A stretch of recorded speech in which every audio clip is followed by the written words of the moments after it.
Muito bem, pessoal, e aí? Então, correção aqui, o Enem 2020, beleza? Parte de História. Vamos lá. Enunciado.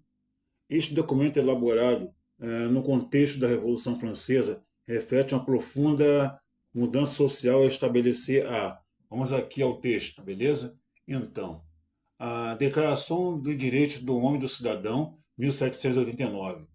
Os representantes do povo francês, tendo em vista que a ignorância, o esquecimento e o desprezo dos direitos do homem são as únicas causas dos males públicos e da corrupção dos governos, resolveram declarar solenemente os direitos naturais, inalienáveis e sagrados do homem, a fim de que esta declaração, sempre presente em todos os membros do corpo social, lhes lembre permanentemente seus direitos e seus deveres, a fim de que as reivindicações dos cidadãos fundadas em princípios simples e incontestáveis, as dirigem sempre à conservação da Constituição e à felicidade geral. Beleza? Então, esse texto aqui fala sobre a Revolução Francesa, uma revolução tipicamente burguesa. E também a Declaração de Direitos do Homem e do Cidadão, da ideia de igualdade jurídica. Enunciado. Este documento, elaborado no contexto da Revolução Francesa, reflete a profunda mudança social estabelecer a manutenção das terras comunais. Não. As terras continuam pertencendo a grupos privilegiados. Supressão do poder constituinte, não, negativo.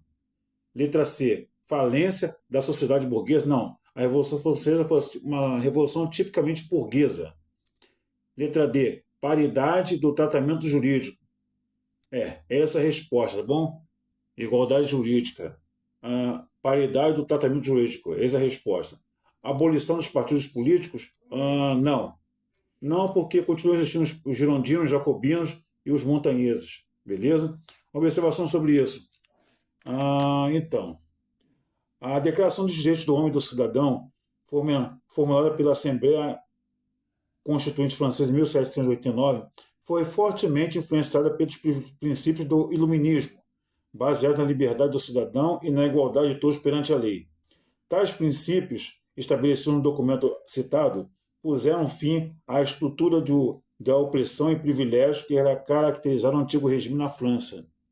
Vamos aqui para outra questão, beleza? Questão aqui 52, tá? Aqui, caderno azul, aliás. Os acontecimentos históricos citados ajudaram o indivíduo no século XVI a repensar a visão católica do mundo, a possibilitarem texto. Dois grandes eventos históricos tornaram um caso como o de Montaigne e Montesquieu: a invenção da imprensa e a reforma. A imprensa lhe permitiu controlar os livros com a tradição oral em que havia crescido e lhe forneceu as palavras para organizar ao amontoado de ideias e fantasias que nele conviviam. Aqui, tudo era oral, agora tudo era escrito, beleza? Continuando aqui. A reforma lhe deu audácia para comunicar o que pensava ao padre do vilarejo, conterrâneo e inquisidores, mesmo não tendo conseguido dizer tudo diante do Papa, dos cardeais e dos príncipes como queria, pelo fato de estarem muito distantes. Os acontecimentos históricos citados ajudam esse indivíduo no século XVI a repensar a visão católica do mundo ao possibilitar a consulta pública das bibliotecas reais, isso não tem no texto, sofisticação barroca do ritual litúrgico barroca, esquece. A aceitação popular da educação secular, não, houve um repúdio a isso. Letra D, interpretação autônoma dos textos bíblicos. Eis a resposta, pessoal. Interpretação autônoma dos textos bíblicos. Correção doutrinária das heresias medievais, esquece. Olha aqui a observação. Lutero, livre interpretação da Bíblia. Uma observação sobre isso. 52, a letra D. Beleza? Então, o aperfeiçoamento da imprensa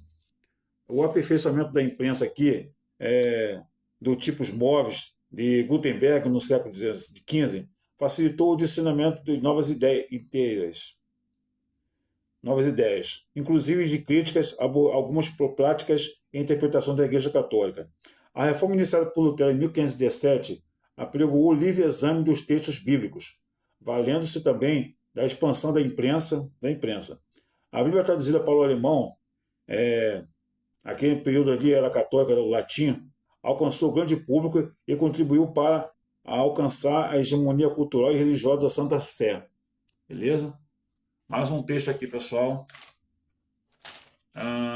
Enunciado, beleza? Enunciado aqui. Neste contexto, a crítica à postura dos governos frente à situação social do país coincidiu com a priorização de tais medidas. Vamos ao texto. É difícil imaginar que nos anos 1990, vamos falar aqui da era Collor, Itamar e Fernando Henrique, um país com setores da população na pobreza absoluta e sem uma rede de benefícios sociais em que se apoiar, um governo possa abandonar o papel de promotor de programas de geração de emprego, de assistência social, de desenvolvimento da infraestrutura e de promoção de regiões excluídas, na expectativa de que o mercado venha algum dia a dar a resposta adequada a tudo isso. Mais uma vez aqui, a ideia do Deus Mercado, beleza? Deus Mercado que essa imprensa tanto propaga. Beleza? O neoliberalismo. Olha aqui, ó, que eu escrevi. Política neoliberal, beleza? Collor, Itamar e FHC, desse década de 90. Nesse contexto, a crítica postulada de governos frente à situação social do país coincidiu com a priorização de tais medidas. Vamos lá. Letra A. Expansão dos investimentos das empresas públicas. Não.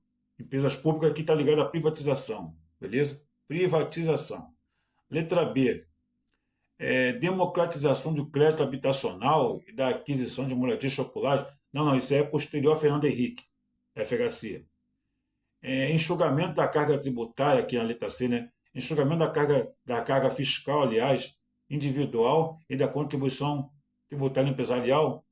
Não. Estamos aguardando isso aqui até esse período aqui de 2020. Aguardando a reforma tributária. Beleza? Letra D. Reformulação do acesso ao ensino superior e do financiamento científico nacional. Não. Isso aí é posterior a Fernando Henrique Cardoso. Está dando certo aqui? Letra E. Reforma das políticas macroeconômicas e mecanismos de controle inflacionário. Pessoal, eis a resposta, tá? Reforma das políticas macroeconômicas e dos mecanismos de controle inflacionário. Fiz uma observação sobre isso aqui, tá bom? Essa questão 64, tá bom? Então, 64, letra E. Durante a década de 90, o governo brasileiro realizou importantes reformas macroeconômicas, especialmente relacionadas ao controle inflacionário, bem como medidas voltadas ao combate ao déficit público. Tais medidas, veja bem, tais medidas foram priorizadas pelo governo e se faziam necessárias para conter a crise econômica vivida pelo Brasil ao longo da década de 80, leia-se lá conhecida como década perdida. Década perdida, aliás. Trata-se ainda de um período caracterizado pela adoção de medidas econômicas desestabilizantes, resultando de uma diminuição da participação do Estado na promoção de políticas sociais e pela privatização de empresas públicas e bancos estatais. Pessoal, beleza? É isso aí. É isso aí por enquanto hoje. Se puder se inscrever nesse canal, deixe seu like.